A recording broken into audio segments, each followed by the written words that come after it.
So you put in 6 bunches of protons. Right. And then when they're circulating, you put in 6 bunches of antiprotons. Right. Leon Lederman is a high-energy physicist. He's looking for the smallest things in nature, but he thinks big. He's the one who came up with the idea for the world's biggest atom smasher, the $8 billion superconducting supercollider now under construction in Waxahachie, Texas. Lederman is riding high these days. With wife Ellen and dog Chloe, he lives on this picture-perfect farm 30 miles southwest of Chicago. It's a long way from the Bronx, where Lederman was raised, one of 3 children born to Russian immigrant parents who worked in a laundry. Come on, Chloe, come on. Now, you've got yourself a really nice spread here. You love horses? Love horses? Recently, I had a chance to visit with Lederman at his farm, which, by the way, he claims is haunted. Inside, displayed on the mantelpiece, Lederman's 1988 Nobel Prize for Physics. Do you remember where you were and what you were doing when you were told that you'd won it? Well, we were awakened at 6 in the morning by the telephone. Ellen picked up the phone, and then she covered she listened for a minute. She covered the mouthpiece. She said, uh-oh, here it is. I don't think we can do this because we have a dinner party. Oh, no, you're kidding. Well, she was kidding, too. And it was the Swedish Academy notifying me, and we hung up and we got into a fit of laughter. Lederman laughed because he was relieved. After being nominated for more than 20 years, he had finally won the prize, the scientific equivalent of being knighted.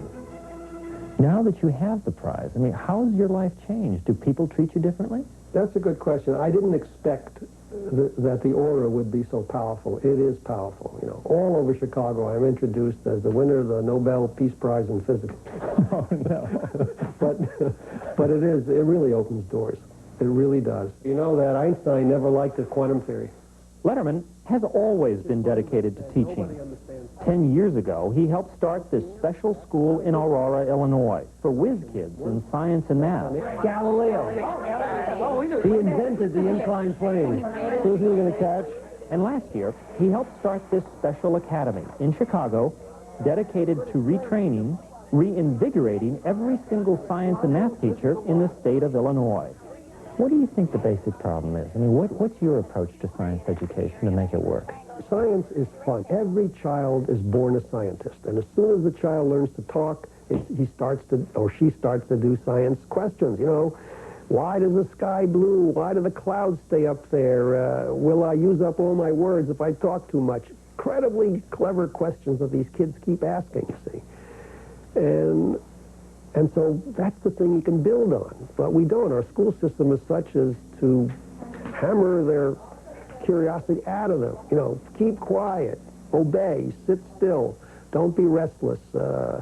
In due course, you'll learn everything, but you don't. And so these kids grow up and they become normal. Why do you think science has such a bad reputation? Why are so many people afraid of science?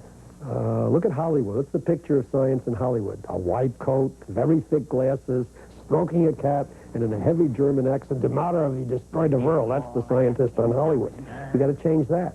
We portray intellectuals as nerds, the scientist as an unreal person.